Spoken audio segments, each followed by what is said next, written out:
Bondia maarufu wa zamani wa ngumi za uzito wa juu George Foreman amefariki dunia akiwa na umri wa miaka 76 kwa mujibu wa taarifa ya familia yake. Familia yake iliandika kwenye Instagram Ijumaa usiku, "Mioyo yetu imevunjika. Mhubiri mwenye imani kubwa, mme mwaminifu, baba mpendwa na babu mkubwa mwenye fahari, aliyeishi maisha yaliyojaa imani isiyoyumba, unyenyekevu na kusudi thabiti." Taarifa hiyo iliongeza, mwanaharakati wa kibinadamu, mshindi wa Olimpiki na bingwa wa dunia wa uzito wa juu mara mbili, aliyekuwa mtu mwenye kuheshimika sana, mtu mwenye nidhamu, msimamo na mtetezi wa urithi wake, akipambana bila kuchoka kulinda jina lake zuri kwa ajili ya familia yake.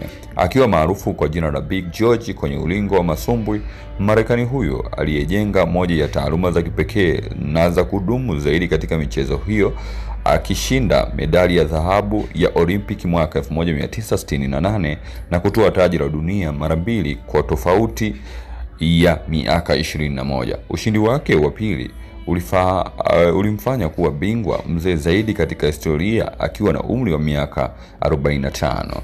Foreman alipoteza taji lake la kwanza kwa Muhammad Ali katika pambano lao maarufu la Lamb of the Jungle mwaka 1974. Hata hivyo, rekodi yake ya masumbwi ya kulipwa ilijumuisha ushindi wa ajabu wa mapambano 76, huku 68 kati yao akiwashinda wapinzani wake kwa knockout, karibu mara mbili ya idadi hiyo na kwa idadi ya Ali.